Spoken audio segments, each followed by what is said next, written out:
एज्युकेटरमध्ये तुम्हा सर्वांचं स्वागत आहे.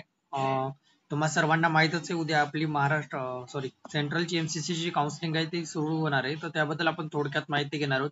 कशी असते, त्याच्यानंतर फी स्ट्रक्चर, काउन्सिलिंगचं फी स्ट्रक्चर काय, त्याच्यानंतर कोणकोणती युनिव्हर्सिटी पार्टिसिपेट करतात, इन्स्टिट्यूट वगैरे, त्यानंतर एम्सचा कट ऑफ काय होता गेल्या वर्षीची, डॉक्युमेंट काय लागणार, या सर्वांबद्दल व्यवस्थितरित्या माहिती घेणार आहोत. त्यामुळे जर व्हिडिओला शेवटपर्यंत बघा ज्यांनी एमसीसी काउन्सिलिंग करून इच्छितात.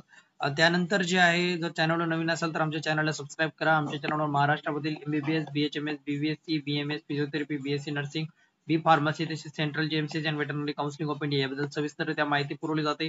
त्यामुळे जर चॅनलवर नवीन असाल तर नक्की सबस्क्राईब करा, तुमचाच बेनिफिट होईल.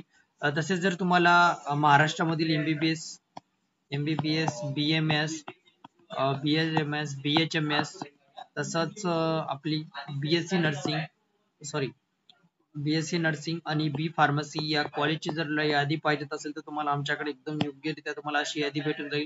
सध्या आमच्याजवळ एमबीबीएससी आणि बीएमए ची तयार आहे, बीएचएमए ची पण तयार आहे. तर जर तुम्हाला पाहिजेत असेल तर तुम्ही आमचे संपर्क साधू शकता. ते आमच्या यादीमध्ये बघा, तुम्हाला अशा प्रकारे भेटून जाईल. बघा, तुम्हाला एक कॉलेज कोड भेटला जाईल, त्याच्यानंतर कॉलेजचं नाव, हे जसं की कॉलेजचं नेम आहे, हे बघा प्रायव्हेट एमबीबीएस कॉलेजची लिस्ट आहे. त्याच्यानंतर केजेस आहे, त्याच्यानंतर फी स्ट्रक्चर, त्याच्यानंतर गेल्या वर्षीचा कट ऑफ, त्या कॉलेजचा फोन नंबर, त्याच्यानंतर हॉस्टेलची फीस, त्याच्यानंतर त्याचं सीट, हे सगळं व्यवस्थित त्या भेटून जाईल. म्हणजे तुम्हाला लगेच एका ठिकाणी सगळी माहिती आहे. त्यामुळे जर तुम्हाला ते पाहिजेत असेल तर तुम्ही आमचे संपर्क साधू शकता. हेच सांगायचं होतं. त्याचं जर आता बघूया, आपण व्हिडिओला सुरुवात करूया. सुरुवातीला जे आहे आपण बघूया की कॉलेजला डॉक्युमेंट कोणकोणते लागणार काउन्सिलिंगसाठी.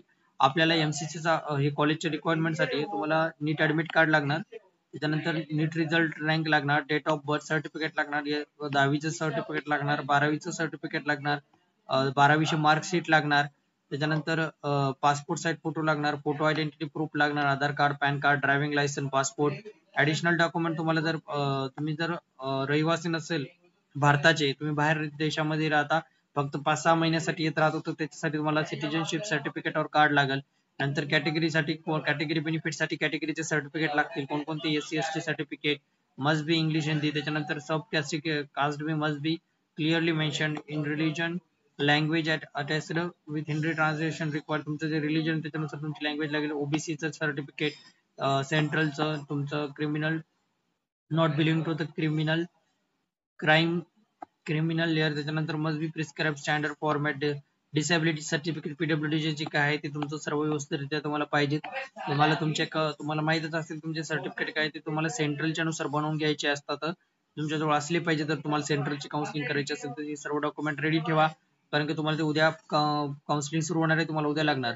आता सर्वात महत्वाचं आपण बघूया की कोणकोणती युनिव्हर्सिटी पार्टिसिपेट करतात त्याच्यामध्ये.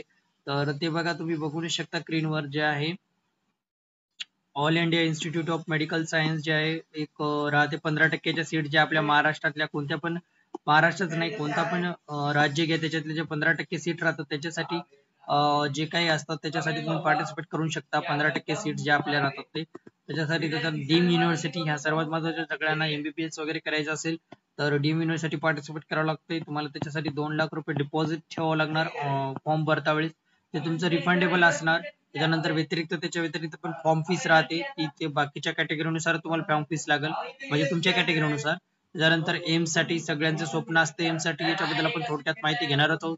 एम्सचा कट ऑफ वगैरे, त्याच्यानंतर एम्प्लॉयमेंट स्टेट इन्शुरन्स सर्टिफिकेटचा एक कोटा राहतो, त्याच्यामध्ये पण तुम्ही पार्टिसिपेट करू शकता. नंतर सेंट्रल युनिव्हर्सिटी कोणकोणत्या, दिल्ली युनिव्हर्सिटी, त्याच्यानंतर Jamia Millia Islam university, central institute of under, जे काही central institute minister of health and family वेलफेअरच्या अंडर आहे, ते काही सगळे काही सेंट्रल युनिव्हर्सिटी आहेत, त्याच्यामध्ये तुम्ही पार्टिसिपेट करू शकता.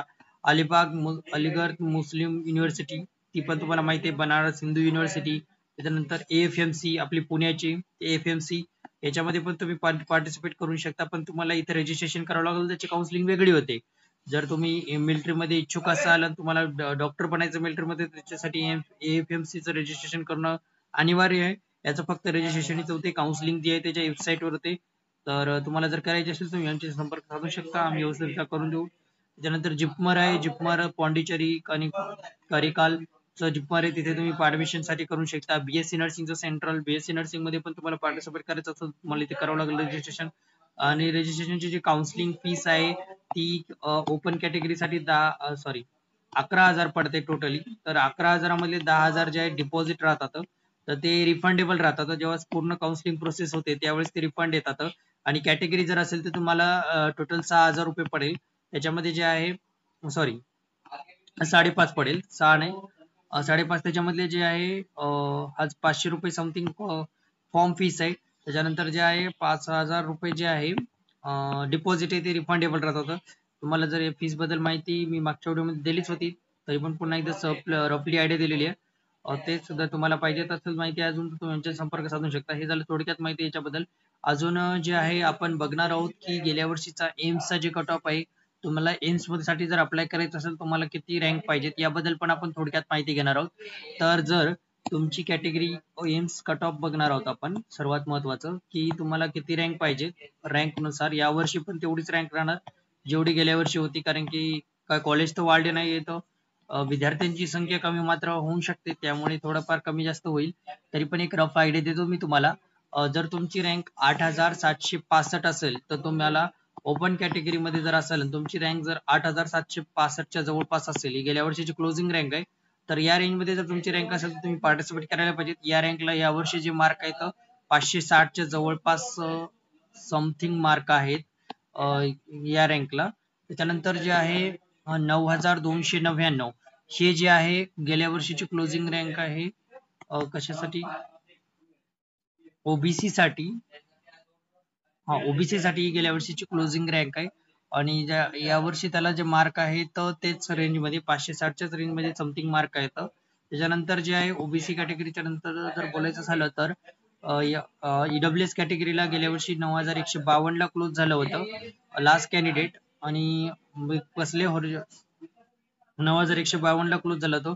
यावर्षी पण त्याच रेंज मध्ये, आणि ही डब्ल्यूएस कॅटेगरी त्याच रेंज मध्ये 560च्याच रेंज मध्ये तुम्हाला मार्क पाहिजे. त्याच्यानंतर जर बोलायचं झालं तर आपली एससी कॅटेगरी गेल्या वर्षी 43,000च्या जवळपास कॉलेज मिळालं होतं. 43,343 पर्यंत कॉलेज मिळालं होतं गेल्या वर्षी.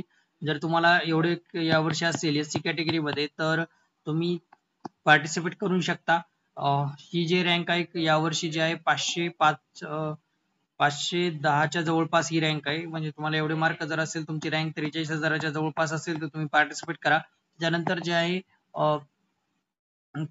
जे आहे एसटी कॅटेगरी मध्ये तुमची रँकला जर 82,000 82,000च्या जवळपास असेल तर तुम्ही पार्टिसिपेट करा एसटी कॅटेगरी. गेल्या वर्षीच्या एवढ्या रेंज मध्ये तुम्हाला जर एवढी रँक असेल तुम्ही पार्टिसिपेट करा. त्याचे मार्क आहेत या वर्षी जवळपास 470च्या जवळपास त्याचे मार्क आहेत. 470 ते 76च्या दरम्यान मार्क आहेत त्याचे. जर तुमची एवढी रँक असेल तर तुम्ही पार्टिसिपेट करा. एकदा पुन्हा बघा, तर ओपन कॅटेगरीसाठी 8,765च्या जवळपास जर तुमची रँक असेल, ओबीसी कॅटेगरी 9,299 पर्यंत जर तुमची रँक असेल, त्यानंतर जे ईडब्ल्यूएस कॅटेगरी त्याच्यामध्ये जर तुमची रँक 9,152च्या जवळपास असेल, एससी कॅटेगरी 43,000च्या जवळपास असेल, आणि जे आहे एसटी कॅटेगरी जे आहे 82,500च्या जवळपास जर असेल तुमची रँक, तर तुम्ही नक्की पार्टिसिपेट करायला पाहिजे. आणि त्याच्यानंतर जर तुम्हाला हे पैकी कोणत्या पण युनिव्हर्सिटीसाठी जर तुम्हाला अप्लाय करायचं असेल, हे सर्व प्रायव्हेट युनिव्हर्सिटी आहे, त्यापैकी कोणत्या पण युनिव्हर्सिटीसाठी जर तुम्हाला अप्लाय करायचं असेल तर तुम्ही एक पार्टिसिपेट करू शकता. ही झाली थोडक्यात माहिती. व्हिडिओ आवडल्यास व्हिडिओला लाईक करा, चॅनलला सबस्क्राईब करा. धन्यवाद.